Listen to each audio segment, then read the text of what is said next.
In the choking dark of the cellar, Elena pressed her back against the damp stone wall, straining to hear any movement above. Her breath came in shallow gasps, the sound of her pounding heart almost deafening in the oppressive silence. She had heard stories whispered among the other children about this place, but now she understood the horror firsthand. David Berg had founded the group in the 1960s, promising his followers a utopia on Earth. His charismatic charm lured in desperate souls seeking solace, only for them to become ensnared in his twisted vision of divine order. By the time Elena joined, the children of God had already transformed into something monstrous, a labyrinth of deceit and cruelty. Above her, the rhythmic chanting of the group echoed through the halls. Their voices blended into an eerie symphony, a stark contrast to the cozy illusion of spirituality that had first deceived her family. They had thought they'd found a sanctuary, but instead, they had walked into a trap.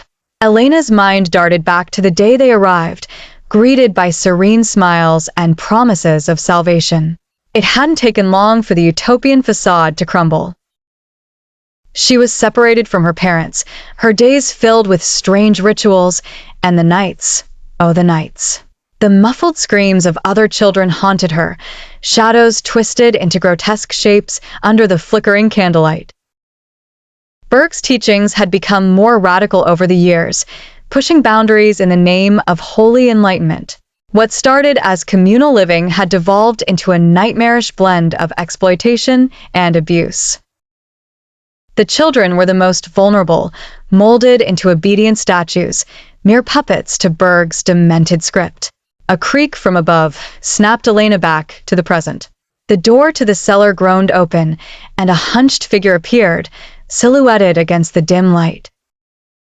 "Elena," called a soft voice, too gentle for the dreaded instilled. She recognized it immediately. Pastor Isaac, Berg's most devoted disciple. His benevolent mask slipped for just a moment, revealing the predator lurking beneath. "Come, child." It is time to receive his teachings. Her blood turned to ice as Pastor Isaac beckoned her forward. She had to escape, but how? There were no windows, no weapons, nothing but cold stone and the weight of her terror. But in the corner of the cellar, hidden beneath a pile of old rags, she had found hope, a trapdoor leading to a forgotten tunnel. With every ounce of courage she could muster, Elena hurled herself towards it, praying this act of defiance would buy her one more day, one more breath, one more chance to expose the darkness masquerading as light.